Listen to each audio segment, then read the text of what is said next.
timely, things like that. Am I presenting a clear picture to you? Because it's a big concern. It's a big concern for this congregation. It really is. No, I think it's a very good concern.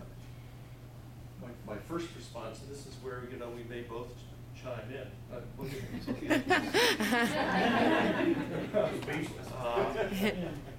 Let me take a first stab or two at this, and then Go for it. we may end up talking to each other in front of you, and then you can, then we can open it up again. Two things that come to mind first. First is, is the details. The question is a big question, and it's a good question. And I'm not asking you to necessarily say anything more about this, but I think in terms of from my point of view as a pastor, to be able to respond to that question, it would involve wanting to know more about, are there some specific issues or details that have raised that question? I mean, like you gave one, for instance, at least, and I'm not asking you for more necessarily, but you mentioned as a, for instance, property issues. And there may be other things. I guess, so that's, my first thing is, I think the Holy Spirit's in the details there when the council is asking that question of one another. And I say that in part because of the second thing, and that is, I think one of the things that I would hope that any congregation would avoid or try to avoid is if there are some unresolved big picture issues that there's not an emerging consensus about among the leaders of the congregation, I would not want to see it fall to the pastoral candidate to be the deciding factor in which way a congregation believes God is calling them to go. I'm not saying that because I know anything about what the details are here at this point in time, but I think that's an important consideration. The third thing I'll just say is that I think that we have pastors across the ELCA who are equipped to deal with congregations at large membership congregations at the stage that you're at or beyond. But you don't, is that Let them respond. Okay. I would suggest that. Well, wait a minute. He asked the question. Let me come back to you then, because I saw your hand up. Did you want to? I was just trying to get the big picture. I mean, you've been through this process with other congregations. Has that issue ever come up, or? I mean, I guess We don't have many large membership congregations, nor do we have many the size of Trinity, nor do we have many that are exercising the degree of intentionality that you all are about your mission. So our experience is more from what we know of other congregations beyond our synod, for the most part, and not just ELCA congregations, but other congregations of your size and intentionality. Yeah, believe me, I don't want to speak, and I won't speak on behalf of the council. I'm just one member of it, and I'm newly elected, so I'm just feeling my way and learning as I go here. But I certainly wouldn't want to be a part of decision-making processes that limited our pool of prospective senior pastors. I mean, I have a personal vision of the new senior pastor I'd like to see. I'm sure everybody sitting in this room has, and you touched on it briefly before, about things that we're looking for in a new senior pastor. But I don't want to be a part of decision-making processes that would limit our ability or turn off some prospective pastors saying, well, I really don't want to go there. They look like they're well entrenched in this idea, and that's really not where I feel God calling me. And they may turn us away, not even accept an invitation to come here. That was the it's where the question was coming from. It's a delicate balance because, I mean, in any my bias is that in any size congregation, the best situation is a congregation these days,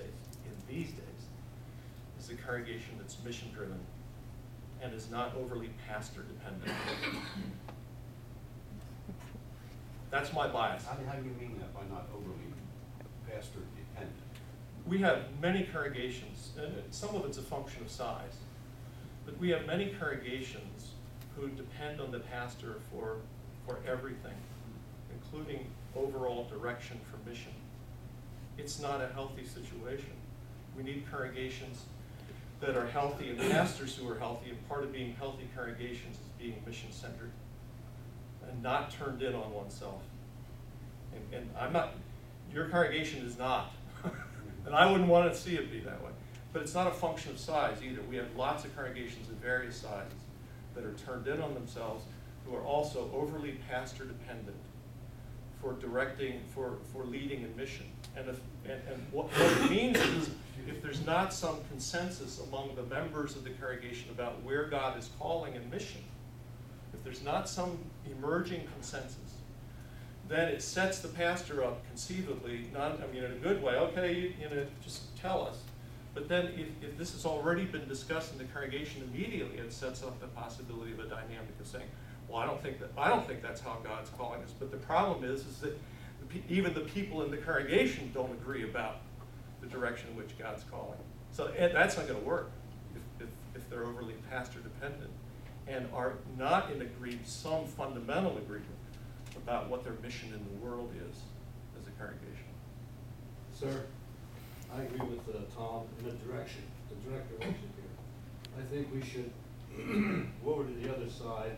You ask the people in this audience what their thoughts and considerations are. I think we have a limited amount of time, and I think we should go down over those points that are of interest to the people that are here, along with Tom's interest. Now, as far as a single pastor oriented, I grew up in the St. John's Lutheran. Moved back to Harrisburg. Reverend Mangus was a minister at Memorial Lutheran, 17th and State Street in Harrisburg. Was a direct leader in that congregation, which was a very good, connected congregation. Following him came James Moorcraft, who led that congregation to greater heights than ever. And this went on down the road until he passed away very suddenly. Okay? The congregation has not been the same since then, unfortunately. An organization needs a leader. Okay, needs someone I don't disagree with that, but what I'm saying is that we are in a different time now than we were in the 50s and 60s. We are okay? indeed. This is not the 40s and the 50s. And so part of what we're discovering is that the church as institution, which has been seen in the past as primarily a membership organization, absolutely, that is by and large a maintenance type thing, isn't working in the life of the church in North America. Well, why it isn't working, I don't know. But I think any organization needs a leader, an inspiration, someone that I'm not disagreeing with that, sir. What I'm saying, though, is that a healthy, inspirational leader works best with a healthy, mission-driven, mission-centered congregation. That's what I'm saying. What he's being presented. This is very much a ministry-driven congregation. I understand, but one of the issues that I'm hearing is that the council's dealing with, that I'm somewhat equipped, I think, to respond to. Well, it's all right to disagree, but one doesn't have to be disagreeable. There is share and share back alike, okay? And the reason the council is there is to present two sides of any situation. Is this the way we should go? Is this what we are entitled to do? Is this what we should do? But it's not there to follow blindly something that they do or do not believe in. Okay. I guess I wasn't hearing, in my experience with this congregation, I wasn't seeing a congregation council that was following blindly. On here that No, that's not the picture I was trying to present. No, that's what I'm saying. The people who are running this church, the minister, the Sunday school teachers, the program directors, the council, all the programs that we have, are the ones that can address the needs and put in their input as to what is needed. Oh, and they will. And they will. And that, yeah. But, you ask for all these questions on the other side of what the congregation is thinking. What are our concerns now? I think that is what we should be addressing, and then go on from there. Well, but I think, the process is one whereby what the congregation is thinking, I believe that the council and the call committee will make provisions for that input and feedback to be given. We don't have, that's not our role in the call process. We're not here today to hear directly from you about what you think the new senior pastor ought to involve, because that's your process. We're involved in it, but for us to spend time today and next Sunday